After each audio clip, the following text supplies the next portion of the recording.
अस्सलाम वालेकुम। कैसे हैं आप सब? मैं उम्मीद करती हूँ कि सब खैरियत से होंगे और मेरी दुआ भी है कि आप लोग जहाँ रहें खैरियत से रहें।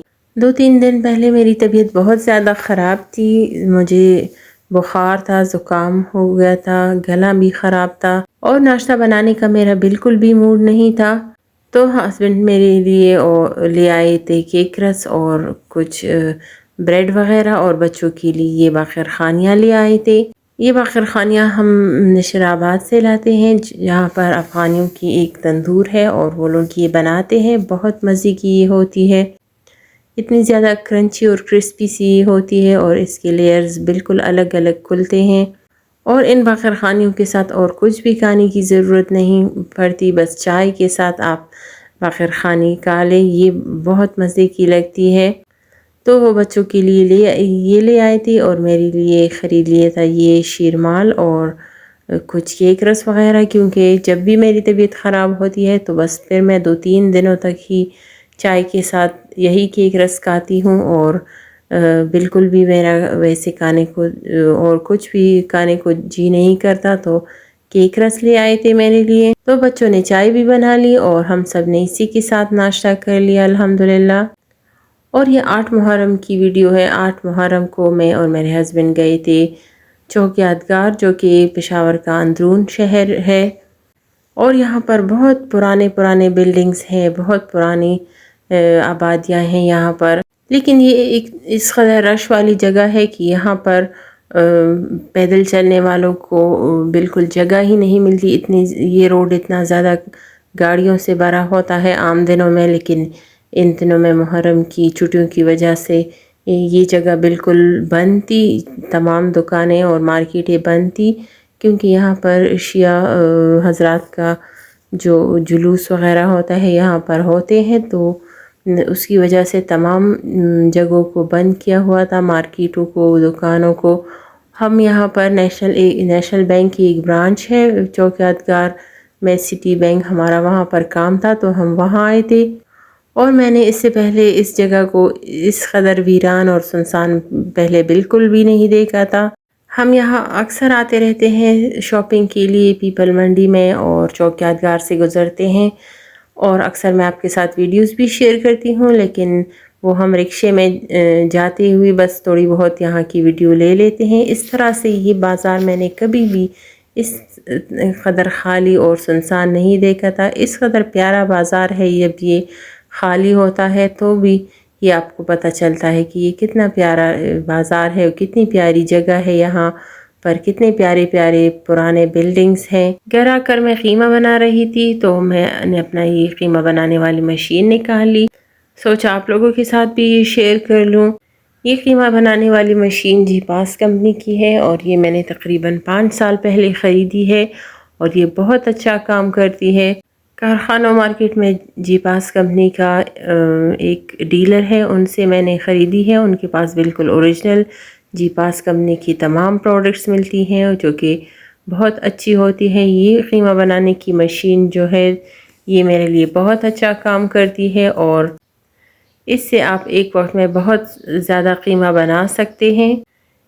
इससे आप 2-3 किस्म का कीमा बना सकते हैं, यानी बहुत बारीक और उससे ज़्यादा थोड़ा मोटा बना हुआ कीमा भी, क्योंकि इसके पास 3 किस्म की जो जालियाँ होती हैं, तो आप 3 किस्म का कीमा बना सकते हैं। और इसने मेरे लिए कीमा बनाने का प्रोसेस काफ़ी आसान कर दिया है, क्योंकि हमारे घर में कोई भी बाज़ार का बना हुआ कीमा नहीं खाते।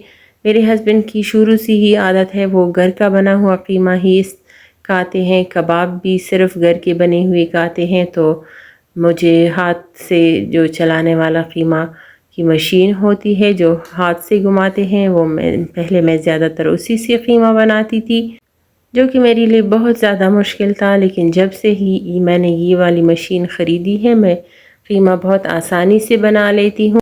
ईद उल अज़हा के मौके पर भी ये हमारे बहुत काम आता है। मैं इकट्ठा ही तमाम जो हमारा कीमे वाला गोश्त होता है उसका कीमा बनाकर फ्रीज़ कर लेती हूँ और बहुत दिनों तक फिर काम आता है।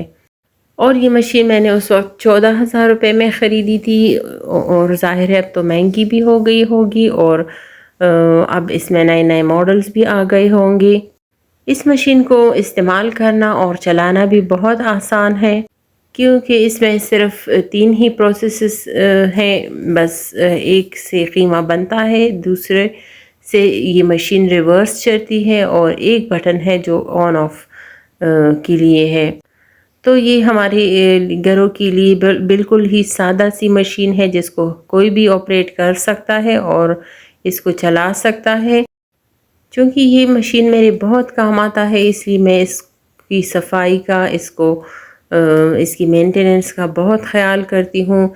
जैसे ही इस्तेमाल करती हूँ इसको साफ़ अच्छी तरह से इसके हर पार्ट को अलग अलग करके धो लेती हूँ और एक ही बास्केट में डालकर महफूज कर लेती हूँ ताकि कोई भी पार्ट इसका इधर उधर गुम ना हो। ये भी एक बहुत ही मेरा यूज़फुल मशीन है। ये हैंड ब्लेंडर भी है और साथ में इसके साथ ये छोटा सा चॉपर भी है, ये भी मेरे बहुत काम आता है। मेरे ख़्याल से हमें किचन में अपने लिए इस तरह की मशीन्स और अप्लाइंसेस में इन्वेस्ट करना चाहिए ताकि हमारा किचन का काम आसान हो, टाइम की भी बचत हो और हमारी अपनी सहूलत के लिए भी ये चीज़ें बहुत ज़रूरी होती हैं। तो हमारे घर मेहमान आ रहे थे, मैंने चपली कबाब भी बनाने थे और साथ में सीख कबाब जो छोटे छोटे गोल गोल बनाते हैं वो भी मैंने बनाने थे। तो पहले मैंने चपली कबाब के लिए तैयारी कर ली। उसके लिए मैंने प्याज चॉपर में चॉप कर लिए, टमाटर भी काट लिए और अब मैं ये बना रही हूँ सीख कबाब। इसके लिए मैंने प्याज थोड़े बड़े बड़े काट लिए हैं, यानी आम जिस तरह हम सालन के लिए काटते हैं, और बस इसको मैं अब थोड़ा सा फ्राई कर लूँगी। सीख कबाबों में आप चॉप किया हुआ कच्चा प्याज भी इस्तेमाल कर सकते हैं, लेकिन मैं इसी तरह बनाती हूँ। प्याज को काट कर मैं थोड़ा सा पहले फ्राई कर लेती हूँ और फिर उसके बाद उसको चॉप कर लेती हूँ। साथ ही मैंने ये बना हुआ बेसन भी ले लिया है, बेसन को छान लिया है और उसको तवे पर कुछ देर के लिए मैंने भून लिया था। और प्याज को मैंने कढ़ाई में डालकर थोड़ा सा ऑयल ऐड कर लिया और ऑयल में मैंने इसको चंद मिनट के लिए फ्राई कर लिया। जब थोड़ा सा इसका कलर चेंज हो तो फिर इसको मैं कीमे और मसाले वगैरह के साथ डालकर बड़े वाले चॉपर में चॉप कर लूँगी। और सीख कबाब में आप ब्रेड भी यूज़ कर सकते हैं, लेकिन मैंने भुना हुआ बेसन यूज़ कर लिया है। और ये अब मैंने निकाल लिया है अपना बड़ा चॉपर, ये भी मेरा काफ़ी अच्छा है। ये एनेक्स कंपनी का है, ये भी मेरी बहुत काम आता है किचन में। तो इसमें चॉपर में मैंने कीमा ऐड कर लिया, साथ में हरी मिर्ची और हरा धनिया ऐड कर लिया और बेसन बुना हुआ मैंने ऐड कर लिया। बेसन में मुझसे थोड़ा ज़्यादा भून गया था तो इसका कलर थोड़ा डार्क हो गया है। बेसन की जगह आप ब्रेड भी यूज़ कर सकते हैं, ब्रेड के स्लाइसेस भी इसमें ऐड कर सकते हैं चॉपर में। और इसके अलावा काले बने हुए चनों को भी पीस कर आप इसमें ऐड कर सकती हैं। और साथ ही मैंने ऐड कर लिया चाट मसाला, 2 टेबलस्पून मैंने चाट मसाला ऐड कर लिया है।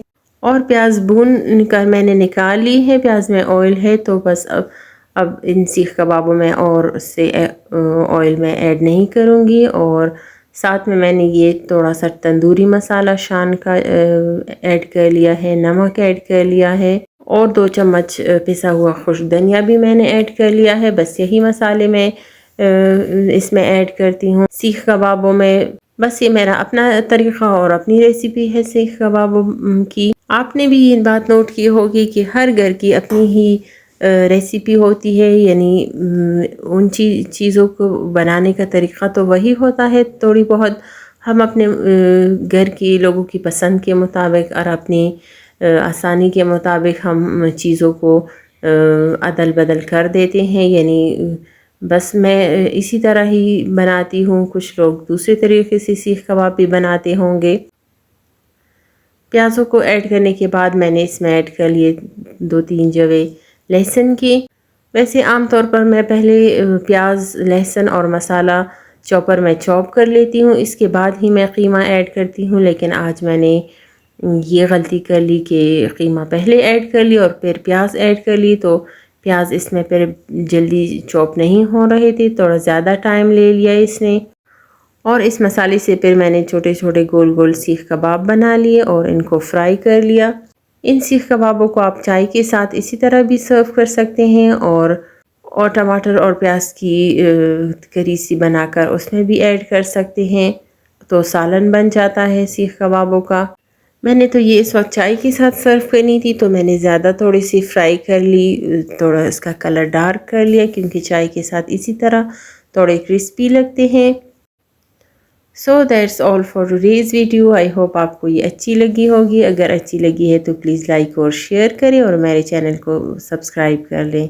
फिर मिलती हूँ आपसे किसी और नई वीडियो में, तब तक के लिए अल्लाह हाफिज़।